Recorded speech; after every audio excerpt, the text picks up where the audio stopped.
They say no mortal should ever look into the eyes of a goddess. Yet a poor farmer's son did that on a night when the moon bled silver across the cracked earth. By the dying river, alone, barefoot, and holding nothing but a bamboo flute, Chai called forth something the elders had warned should never be named. What rose to meet him was not comfort, not safety, but a beauty forbidden, and a power that would bend the fate of a village. Storytime. Part 1: The Drought and the Flute. The land had been groaning for 3 seasons. Not the kind of hunger you can feel with a borrowed bowl of gari, not the kind of thirst you can soothe with a single calabash of water, no. This was a hunger that cracked the earth. A thirst that shrunk the river until it was little more than a dark scar dragging itself through the fields. In the mornings, the air smelled of dust. At noon, the sun beat like a drum on the roof of every hut. By evening, the wind carried only rumors, promises of rain that never came. In a mud-walled home on the edge of the fields lived Okafor, a farmer grown thin on hope, and his son, Chike. They had learned to measure their days with what the earth would not give. The yams refused. The maize bowed and died. The cassava, faithful for so long, surrendered with a whisper like dried leaves. Okafor rarely wasted words. He saved them the way other men saved grain. Tomorrow, he would say, staring over the field of dust. Tomorrow we try again. And Chike would nod, though his hands blistered and his shoulders burned. Yes, Papa. Tomorrow. But there was one thing the drought could not take, the evening music by the river bank. When the sky bruised purple and the first stubborn stars appeared, Chike would slip away with his flute, a thin, imperfect thing he had shaped from bamboo. It had taken him weeks to hollow it properly. It had taken the river one afternoon to teach him how to make it sing. He had learned the river's rhythms before he could talk. Its hush, rush, the way it tangled itself in reeds when the moon was heavy. The river had been his first friend. Now it was dying in front of him. So he did the only thing he knew. He played. The notes were small at first, like frightened little birds hopping from his fingers. Then they grew steadier and stronger. They walked the cracked path of the river like patient feet. They floated over the baked mud, found the remaining pools, and touched them with sound. In the village, the older women tucked their wrappers tighter around their waists and shook their heads. That boy again, one muttered. Singing to a river that can no longer hear. But another, one whose hair was white as egret feathers, held her breath and listened. Shoo, she whispered to no one. That's not a boy singing to a river. That's a river listening to a boy. Because the river was listening. Deep beneath the broken skin of water, past mud and cold stones and the ribs of fallen trees, a different world turned. A world where light moved like liquid, where fish blinked the language of old stories, where the current remembered names humans forgot to honor. In a palace woven from Korah and patience sat Omoli, keeper of springs, mother of rains, and priestess of the deep. She had slept. Not the sleep of the careless, but the sleep of the bound, the sleep of a goddess who must not trespass, who must not answer, who must not love. But the music threaded its way down and found her. It was not a king's music, golden and heavy with entitlement. It was not a priest's music, careful and rehearsed. It was a boy's music. Clean. Honest. Thirsty. Omoli opened her eyes. In her world, time was a river that never stopped. In the outer world, time was a fire that burned you while you washed. She had sworn not to touch that fire again. The law of the waters was older than all the shrines. Do not cross. Do not bind. Do not love the dust. Still, the music kept falling like rain on a sealed roof, finding every crack. She rose. Water lifted with her. Spirits rustled in the current. Do not go, murmured the ill spirits, coils gleaming like wet rope. The law, sighed the old turtles, eyes like coins. But the fish blinked their bright approval, as fish always do when danger looks like a dance. Omoli moved. The river answered. Up above, Chike paused mid-note. The air changed temperature with no wind. The broken surface of the water smoothed itself, as if an unseen hand had stroked it flat. The moonlight thickened, became something you could almost touch. The river rose, not angry, not wild, but deliberate. Water gathered into a shape. A woman stepped out of it. Her hair was the river's darkness embroidered with threads of moonlight. Her skin held the memory of rain. Shells and tiny pearls whispered against her throat. The night silvered around her, obedient.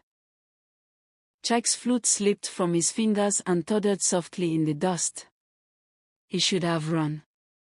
Every story the elders told began with a warning like this. Do not answer the whisper in the bush. Do not follow the light that dances over swamp water. Do not look into eyes that shine without a torch. But he could not run. The sight of her anchored him. Do not fear, she said, and when she spoke, it was like the river had borrowed a tongue. I am Omoli. He tried to swallow but found his mouth dry. Oh, Omoli, he repeated, as if the name might save or end him. I am Chike. Chike, she tasted it, and something like a smile touched the corner of her mouth. A name that wears no crown and needs none. She tilted her head, studying the calluses on his hands. Son of the earth. Son of hunger. Maker of music. He flushed, embarrassed. I was only playing. Only. Her laugh was a ripple against a stone. Child, you pulled a goddess from her law with a reed and breath. She stepped closer. Bare feet on dry mud left no prints. Why do you sing to a dying river, with its light? A sound broke the moment, the most minor splash, like a fish remembering how to jump. But there were no fish here anymore. Omoli's head turned sharply. The river behind them darkened like someone had poured ink into it. The air cooled. Chike's skin puckered. What is it? He whispered. Listening, she said. The river remembers I am gone. Far below, in the coral palace, the water gathered into shapes of judgment. Elder spirits coiled in authority. The lawkeepers, old as the first flood, stern as drought, felt the breach bloom in their currents. A crossing. A promise. A danger. Omoli heard their disapproval like a pressure at the back of her skull. They are angry, she said. I have broken the first law. Chike's fist tightened without orders. What will they do to you? To me. She almost laughed. Nothing I cannot bear. Her gaze slid back to his face, and something changed, an ache, a warning. But to you and your village, they might teach a lesson. She stepped closer, an arm's length away now, close enough for Chike to notice that the air around her smelled faintly of cold stone after a storm. Go home, she said. Do not come tomorrow. He shook his head. I will come. The smallest line of amusement touched her mouth. Stubborn. Hungry, he corrected. For rain. For music. For a reason to believe the earth has not cursed us. She studied him, and Chek felt like a river was learning his shape. At last, she reached out and touched his cheek. Her fingers were cool, not cold or human, but they carried comfort like a spring sweetness. Then play, she said. If you must disobey, disobey beautifully. He lifted the flute. Breath. Note. Another. The sound rose and folded over the water like cloth. And the river moved. Not much. Not yet. But enough that the mud's dull skin shivered. Enough that, far off, a frog decided to take a risk and blew a wet trumpet of hope.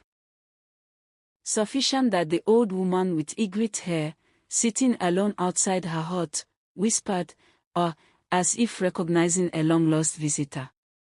The music continued until the horizon grew pale and the stars began to pack up their light. Dawn stuck one finger above the hills. The moment thinned. I must go, Omoli said, and regret threaded her voice. Will you come back? Chek asked, feeling something in him straining like a rope. The moon will decide, she said. And the law. And your courage. She stepped back toward the water. Wait, he said, his voice breaking with a fear he couldn't name. If the others, if the spirits, if they punish us, then we will learn how to ask for mercy, she said softly. And how to fight for what is worth fighting for. She turned, and the river welcomed her the way a mother recognizes the weight of her child even in darkness. Water closed over her. The surface is smooth. The silver went back to being just light again. Chek stood with the flute heavy in his hand, and the dawn suddenly felt like a question. He stayed until the sun rose enough to make him sweat. Then he walked home through a village without knowing what the river had just promised. Okafor was waiting. Where? He asked. No anger. Just tired worry. The river, Chek said. Okafor looked at the dust on his son's feet, at the flute that had become another limb. Something like jealousy and pride wrestled in his eyes. Did it sing back? He asked, half mocking, half hopeful. Chek didn't know how to answer. Maybe, he said. Maybe it will. They walked. The sun marched. The cows of another man wandered where grass used to be and found nothing. Children argued about whose turn it was to fetch water from the far creek that tasted of iron. Twice, Chek thought he heard a sound like a distant drum roll, the rumor of thunder. Twice, the sky remained a liar. By late afternoon, news began to drift like smoke. Someone's shallow well had grown less sour. Someone swore the old shrine's lizard had returned. Someone found a wet footprint near the big stone by the water, too delicate for a man, too human for an animal, already evaporating. The older woman with egret hair sat on her stool and watched the sky as if it were a stubborn child she was trying to coax into good behavior. She did not smile. But her eyes were not as hard as they had been yesterday. Night came again. Chek told himself he would stay home. He told himself he would obey the goddess because the word goddess does not invite argument. But obey meant letting the river die with a straight face. It meant pretending the music did not know a door had opened. He could not do it. He slipped from the house like a shadow and took the path his feet had memorized. The river waited, thin and dark and pretending not to hope. He played. The notes were different tonight, tighter, hungrier, carrying the shape of a promise made without words. The water stirred. Omoli rose not like a secret tonight, but like an answer. Stubborn, she said, but there was a light in her eyes as if the word pleased her. Hungry, he said, and the night accepted the repetition like a ritual. They walked. They talked. He told her about his mother, whom he barely remembered, about how his father hid his cough like a death. She told him about a drought older than his village, when the first law had been written in grief. He asked if it could bless the land without cursing the sea. She wondered if it was possible to love the river without drowning. They stopped where the river bent like a listening ear.